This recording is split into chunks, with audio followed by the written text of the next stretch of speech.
so I had like DC and Khabib were all watching me. Hav was watching me, and this is I didn't even necessarily get to say, "Hey, my name is Blaine Shutt." Like, I just came walking in and I'm warming up and stuff. I'm like looking over there. There's all these cameras and stuff on DC and Khabib just like messing around with each other and shit. And then Hav just comes in, "Hey, do you want to spar? Blah blah blah." I got Antoine. You know, he's got a big fight coming up. So I'm like, "Yeah, sure." So I go in there, and one of the first things that were said to me when I was coming out here, one of my coaches and teammates, Matt Rizzo from New Jersey, UFC Bellator vet, he's like, "Yo, you got to make a statement when you go out there." He's like, "You really got to like get these eyes to look at you and show you what you can do." And so like it was great because what ended up happening was I ended up finishing him in the second round where like he didn't want to continue fighting me anymore. He was done. Wow. Okay. Like he was like, I was like, "Hey, you ready for the third round?" Because I was on top of him, like ground and pound, controlling him pretty well. Yeah. And he's like, "No, I'm done. I want out. Get me out of this cage."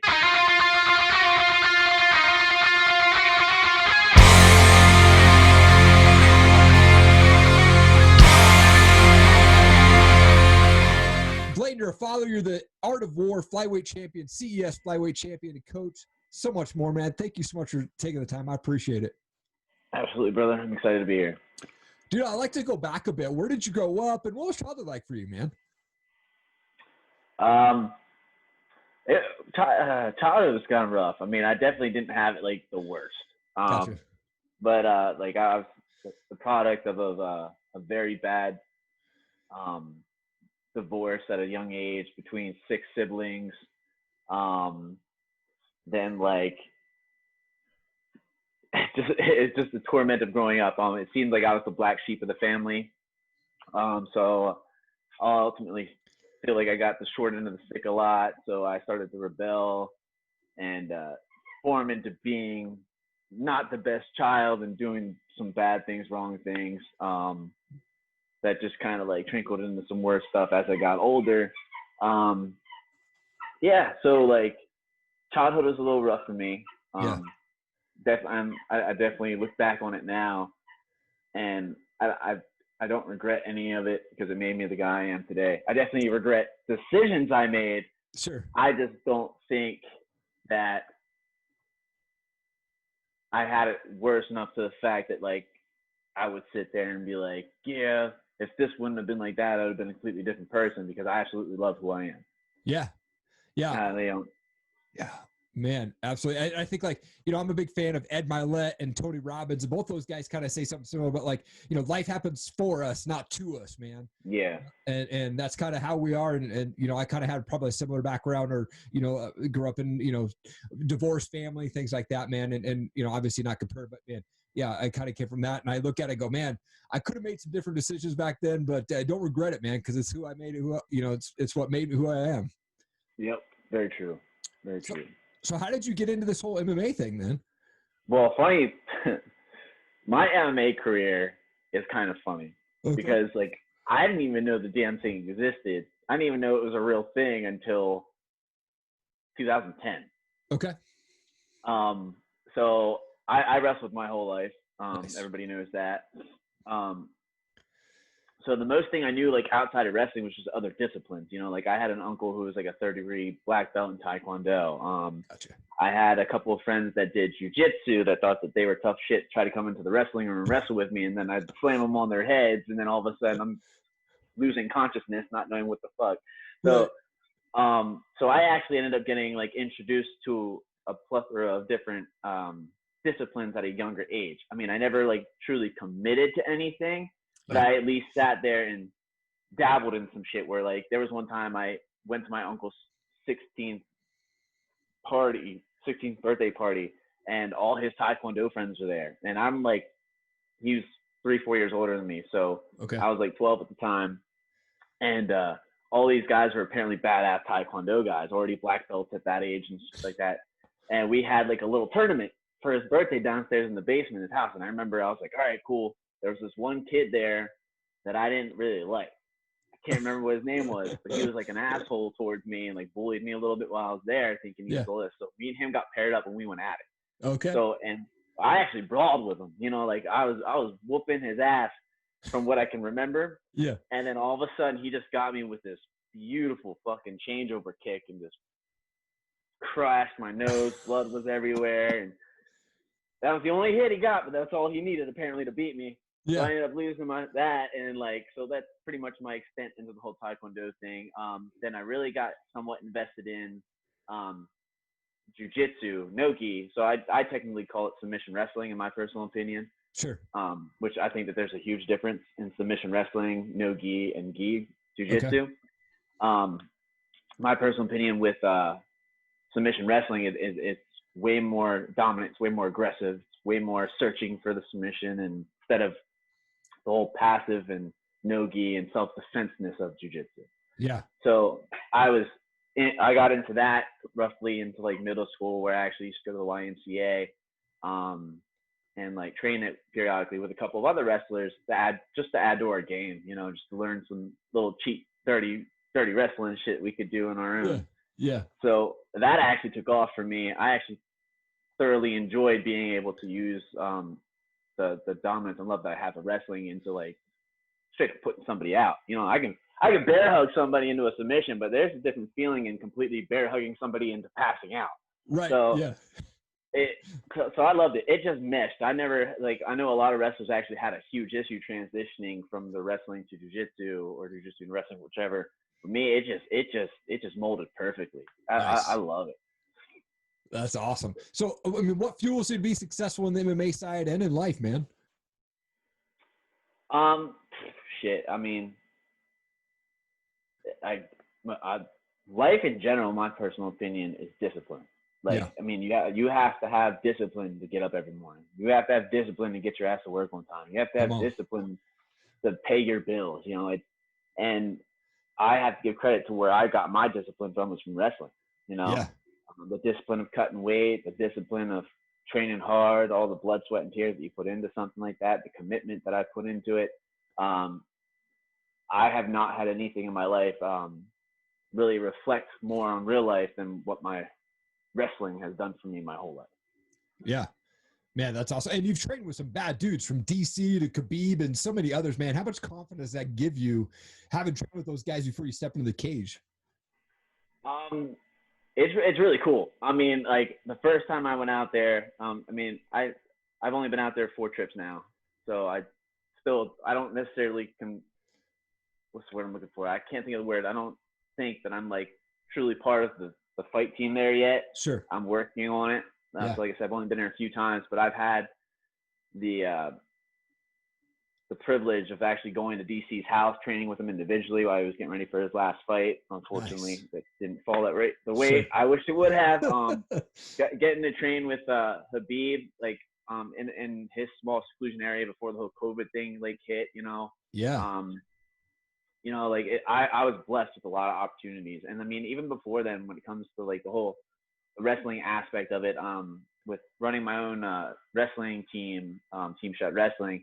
That has just opened up so many windows in itself of knowing the guys that have grown up from wrestling for me that are in college now and establishing their name. I mean, just knowing guys such as like Darian Cruz and Bryce Meredith. The Decatur brothers are going to be coming up from Ohio. Mason Paris is doing his thing up in Michigan University, just won a USA national title this past weekend. Nice. So like all these guys I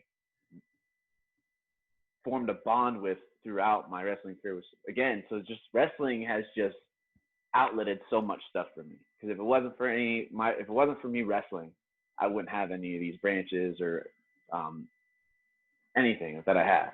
Yeah. But it's definitely awesome, because the first time that I was at AKA, going back to what the original thing was, I remember I was super starstruck, you know, because like there were so many hammers in that room, right? Yeah. And I love telling this story because I literally got right off the plane, went straight to practice, and Hav, who runs the gym, he's like, "Hey, are you capable of sparring?" So I'm like, "Yeah." So what they will do is the big guys that have fights coming up, they'll pull them to a different part of the gym where it's a secluded caged area, and they'll have them spar full blown. And so I had like DC and Khabib were all watching me. Hav was watching me, and this is I didn't even necessarily get to say, "Hey, my name's Blaine Shutt." Like, I just came walking in, and I'm warming up and stuff. I'm like looking over there. There's all these cameras and stuff on DC and Khabib, just like messing around with each other and shit. And then Hav just comes in, "Hey, do you want to spar?" Blah blah blah. I got Antoine. You know, he's got a big fight coming up. So I'm like, "Yeah, sure." So I go in there, and one of the first things that were said to me when I was coming out here, one of my coaches and teammates, Matt Rizzo from New Jersey, UFC Bellator vet, he's like, "Yo, you got to make a statement when you go out there." He's like, "You really got to like get these eyes to look at you and show you what you can do." And so like it was great because what ended up happening was I ended up finishing him in the second round where like he didn't want to continue fighting me anymore. He was done. Wow. Okay. Like he was like, I was like, "Hey, you ready for the third round?" Because I was on top of him, like ground and pound, controlling him pretty well. Yeah. And he's like, "No, I'm done. I want out. Get me out of this cage." So ever since then, like they really all put me under their wing. Like me and DC hit it off really cool. Me and Khabib had a couple great chats. I got to go with Omar Tagir, who just made his UFC debut this weekend and won his. Shout out to those guys. Yeah. And like every time I've gone out there since, I've gotten closer and closer, and I became part of the family and team there. Again, I still don't want to jump the gun and say I'm part of AKA, but I'm definitely working my way into it. Yeah. Oh, that's a good team to be involved with either way, man. That's awesome, dude. Hey, I hope you're enjoying the show so far. Wanted to give a quick shout out to our sponsors, starting with Rewebbed. They are the best digital marketing agency on the planet. I love working with those guys. Founded by a guy named Ian Inman. He's on a mission to feed 1 billion kids and help 1 million entrepreneurs. Go check them out. Tell them I sent you. Alpha Outpost, amazing monthly subscription box sent right to your door every single month. You can start for $5. They send you cool stuff like this. Go use the code TOPRATEDMMA for 15% off your order. Every time that I have a guest on my show, they say that's an amazing flag. Well, this flag here and many others that I own are from a company called Combat Flags. It's a veteran-owned company. They're on a mission to donate as much money as they can to stop soldier suicide. It's an amazing organization. Go check them out, Combat Flags. Before a fight, you're backstage, you got your headphones on, man. What's going through your mind before you walk out to the cage there? Why the hell am I here? I don't know what it is, man, but every time I'm back there, there'll be the slight nervousness. And I've gotten better over the years, but it still has that significant thought where it's like, God damn it, like, am I feeling all right? You know, like, making sure everything's cracked up, you know, like, did I do everything I needed to do? Am I ready for this? You know, like, but like, that's just pre-fight jitters. And if you don't have that, you're just not human. Yeah. Even wrestling, I could be wrestling some dude that was like 0-15, right? And like I could be getting ready to run out, and he's gotten pinned every match in 30 seconds. I'd still get somewhat nervous just simply because of the fact, what if I'm that one guy? Right. That something stupid just happens. Yeah. Because it happens, you know what I'm saying? And then and in fighting, it's even worse. Like you can't control getting knocked the fuck out. Like you move in that one-dimensional like slight second of time frame and get hit with something like, and it could just destroy everything. So like part of the fight game is also a luck thing too. So, but like all that shit gets thrown out the window. As soon as I step in that cage, I am a completely different person. Like my whole demeanor, my physicality, the way I walk, just everything about me, my presence is just different. Because now I come from being like tired, exhausted, thinking about when I want to eat that night, missing my daughter, or like some girl that I'm in love with and doesn't love me back or something like that, you know, like, all that is just gone as soon as I step in that cage. And now I'm fucking hungry. Now I want to fucking taste some blood. I want to get cut up. I want to cut this dude up. I want to break somebody's arm. I want to smash somebody's face in. I want to highlight fucking DC somebody on their head. You know what I'm saying? Like I even have thoughts sometimes where I want to pick somebody up and I want to chuck them out the cage. Right. I legitimately just want to chuck them out the fucking cage. I'm not exactly sure if that's allowed or not. Right. I'm pretty sure I might end up getting DQ'd or some shit like that. But shit, I'll be damned if that doesn't get put on ESPN. Right. I totally. Absolutely, man. Well, what's next for you, champ, man? Anything lined up for you, dude? Unfortunately, no, nothing's lined up. I mean, I had a couple feelers. There were a couple like crossing your fingers for a call for the last second for UFC exchanges that didn't end up happening. Gotcha. I was actually I was actually matched up to fight for the last Bellator card a couple weeks ago to fight this dude named, his nickname's Cupcakes. But that fight unfortunately didn't fall through because of situations of me being the champ at CES. I guess there just wasn't enough time. That CES decided to release me to make sure all the medicals and all that other stuff like that would have been done for that fight to happen. So yeah, that was a really big gut punch to me, because I was really excited for it. I mean, I was even bumping up to 135 for this fight against another big name dude, and I was super excited for it. I was ready for it. I've been training ever since I won my belt. I won my belt back in January. Yeah. I was set and ready to defend it in April against Richie Santiago. And I've been ready to go. I don't even know how many months it's been. Like, what is it? What are we in October? Was it 10? Yeah. So I've been training the last 10 months, you know what I'm saying? Like, for fight camp training. I've been training 3 times a day, and it's just shit just isn't happening. And it's getting to me. It's depressing me. It's like, it's really fucking with me, and it's making training really hard. Because it's one of the hardest things to do is to stay motivated and disciplined to continue to grind and train as hard as I am for no reason. Right. Like, I am, like, again, I'm crossing my fingers for that last second call for the UFC or Bellator, and I've gotten teased with it both times, but now it's like, all right, stop fucking teasing me before like I'm about to lose my shit. Yeah. Like, it sucks. It's hard. Like, my body's getting tired, and I can feel myself wearing out just a little bit just because of the exhaustion of training and then like getting turned down and stuff like that. Like, I'm getting blue balled. Nobody likes getting blue balled. Sure. Yeah. I need to get taken care of. I need to get put in there. So that didn't happen. So then I was like, all right, cool. So then CES was like, all right, well, how about this? How about we match you up? We'll let you fight for the 35-pound belt for CES, and you can become champ. Again, I was like, fuck yeah, fine, let's do this. Yeah. So they took it back, and I guess I don't want to name who the opponent was. It was supposed to be the same person I was supposed to fight without saying his name for the 25-pound belt.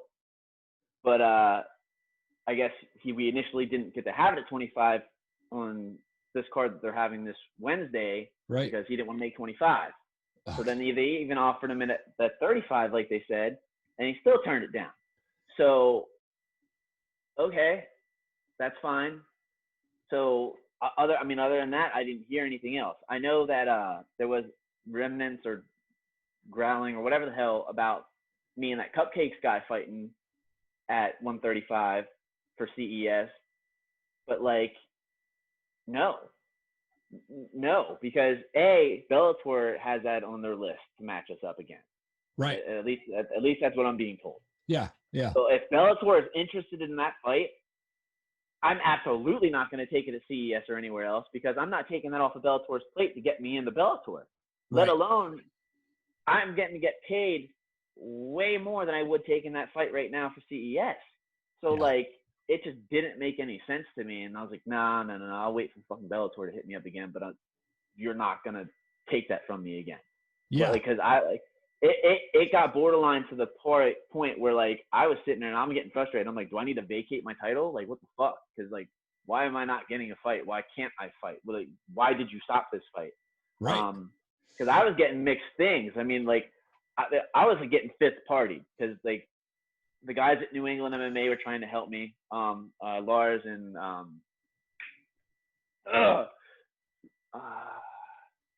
the other guys at New England MMA were trying to help me out with the Bellator situation because they were helping match that card. Yeah. And then my coach down at Tech MMA in Virginia, Perry, was also trying to see what was going on with CES. Then you have myself getting hit up individually by the guys on top, which doesn't make sense why matchmakers come to me, because why the fuck would I, like, that's why I don't understand the management part, because I have matchmakers coming to me, right? Yeah. Talking to me about fights. So then, like, why, like, the managing thing sucks. Yeah, sure. The managing thing sucks because, like, I'm not trying to step on any toes. So I'm like, oh, yeah, I'm interested.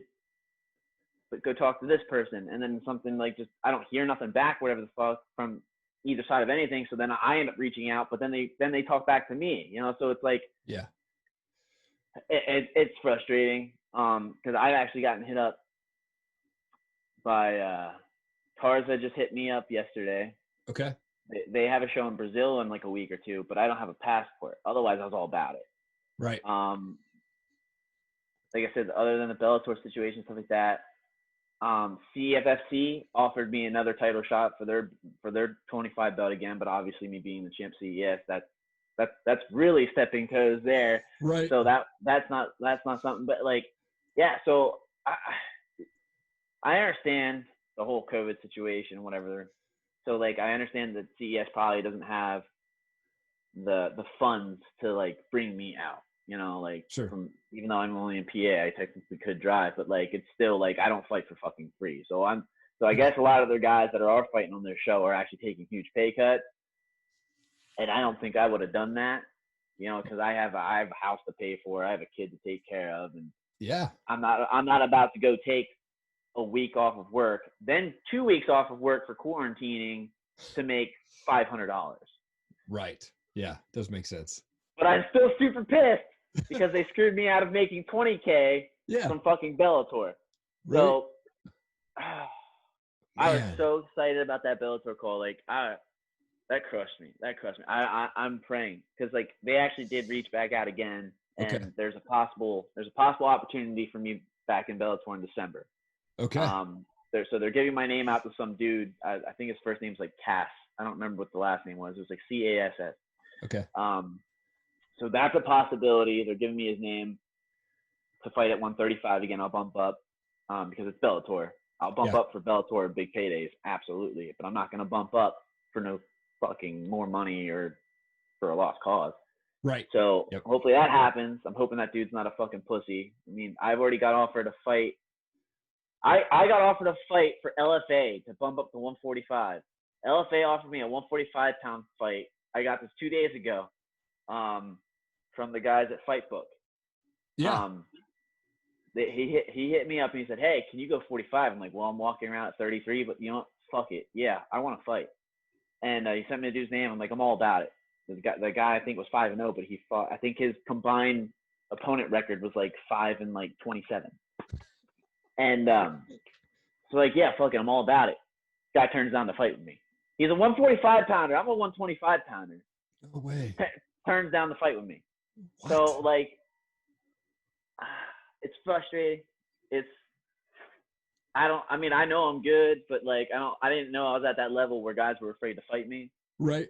Yeah. Man. But I guess that's a cool thing too. But at the same time, it's like, come on, like I gotta fucking fight. Like somebody, like whether if it's at another promotion or not at this point, like I gotta fight. You know, like I gotta stay relevant. You know. Yeah. So I'm frustrated, bro. I'm frustrated. So you got any connections anywhere? Fucking send my name out there. You got it, man. You got it. Absolutely, dude. Wanted to shift to some fun questions here, man. Got these things called pod decks. That's like just random questions, man. I'm pulling out and see how it goes here. All right, this one says, what is something that you hate but you wish you loved? Something I hate but I wish I loved.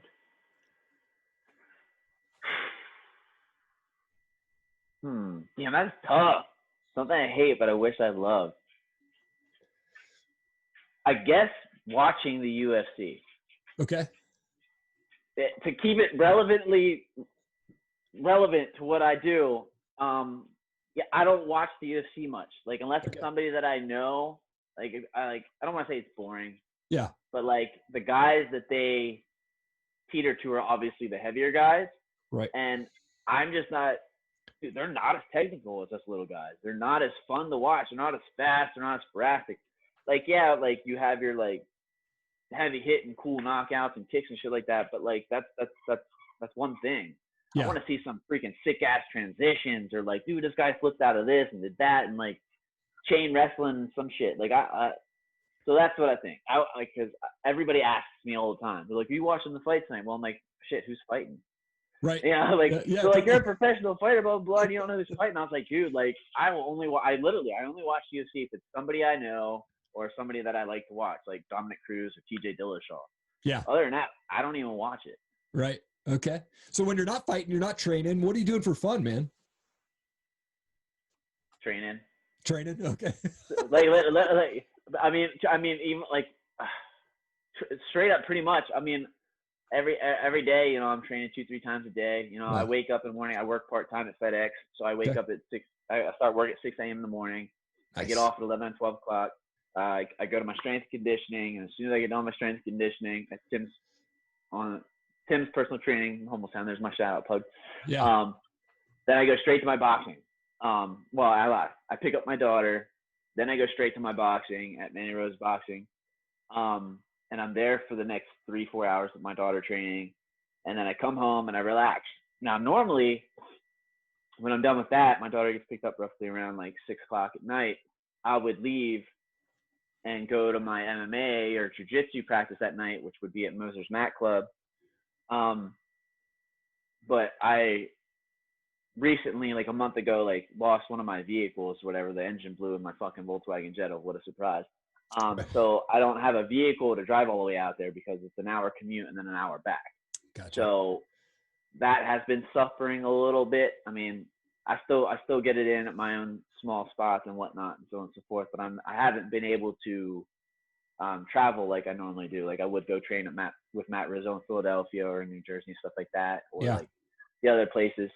So there's that. Gotcha. Yeah.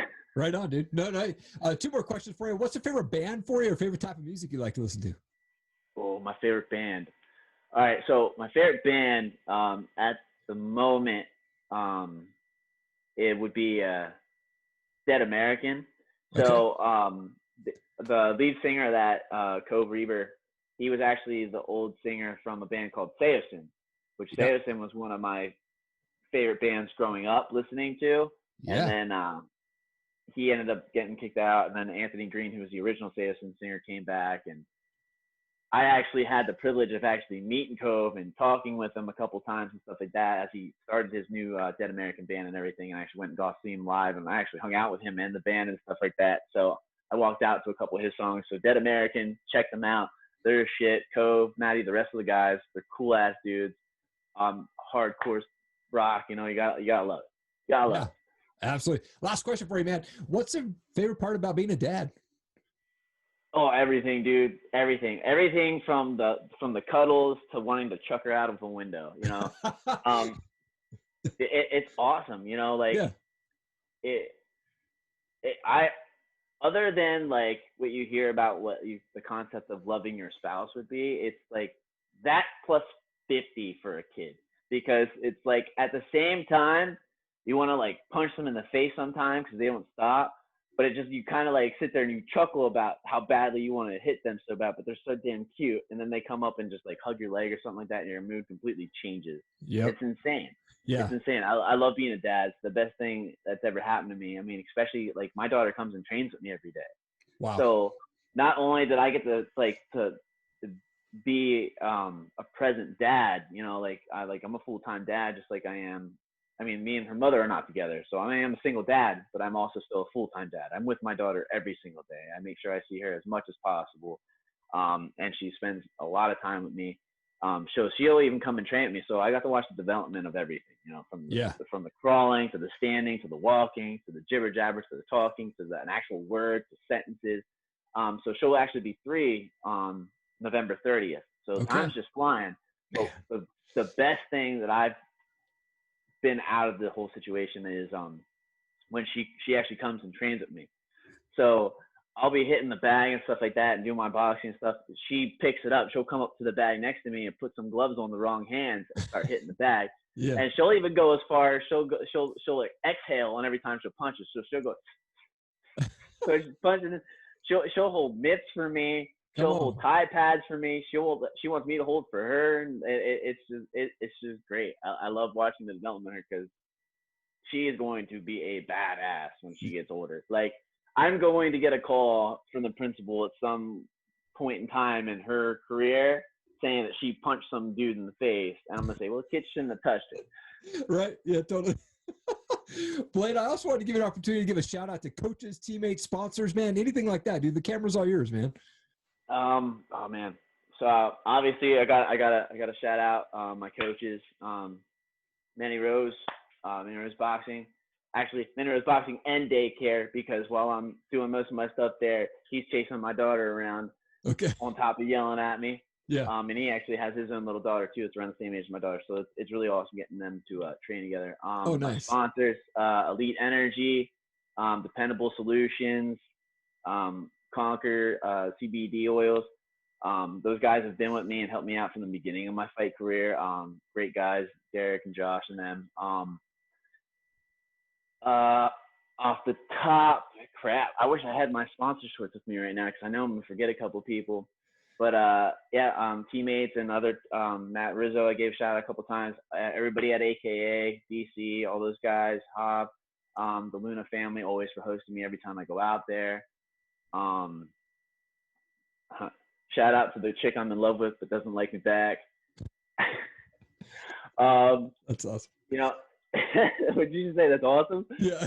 It's not. It hurts me right here, but whatever. Okay. My mama didn't raise a quitter, bro. Mama didn't raise a quitter. Look, we'll come back to this conversation someday, and you're gonna be like, so what's the update? You know, I'm gonna be like, you know what? She still don't like me. Okay. Shit. Where are we at? Shout out Renaissance Chiropractic, Randy Fry, one of my first ever BJJ instructor. And anybody else that was with me rising up, you know, Ben Moser's Mat Club, all them other guys.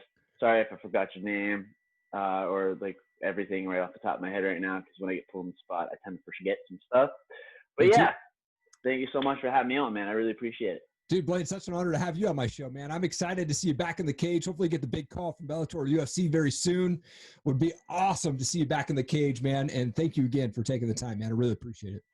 Absolutely, brother. Thank you so much. Thank you so much for watching the show today. I so appreciate it. Please leave a comment down below. Leave us a review. Share this video. We want to get it in front of as many people as we can.